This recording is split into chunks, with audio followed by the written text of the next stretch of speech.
திருப்பரங்குன்றம் தொகுதி அதிமுக வேட்பாளர் ராஜன் செல்லப்பா பசுமலை பகுதியில் தீவிர வாக்கு சேகரிப்பில் ஈடுபட்டார். அப்போது அவருக்கு பெண்கள் ஆரத்தி எடுத்து மலர் தூவி உற்சாக வரவேற்பு அளித்தனர்.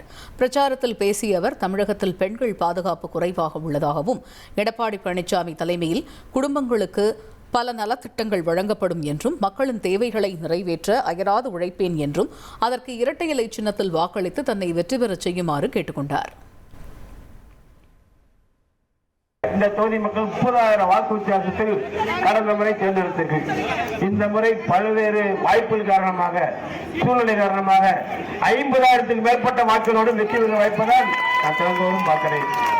முதலமைச்சராகி அறிஞர் எடப்பாடியார் இன்றைக்கு புரட்சித் தலைவர் அம்மா காலத்தில் முடக்கப்பட்ட திட்டங்களை, தாலிக்கு தங்கம் திட்டத்தை, மடிக்கணினி திட்டத்தை, ஸ்கூட்டர் வழங்குகிற திட்டத்தை எடப்பாடி காலத்தில் கொண்டு வந்த அம்மா மினிக்களை மீண்டும் கொண்டு வருவதற்காகத்தான் அறிஞர் எடப்பாடியார் முதலமைச்சராக இருக்கிறோம். இனி செல்லும் இடமெல்லாம் செய்தி. தந்தி டிவியின் வாட்ஸ்அப் சேனலை ஃபாலோ பண்ணினா செல்ல இருக்கும் இடமெல்லாம் செய்தி. இதோ QR கோட் இப்பவே ஸ்கேன் பண்ணுங்க, ஃபாலோ பண்ணுங்க.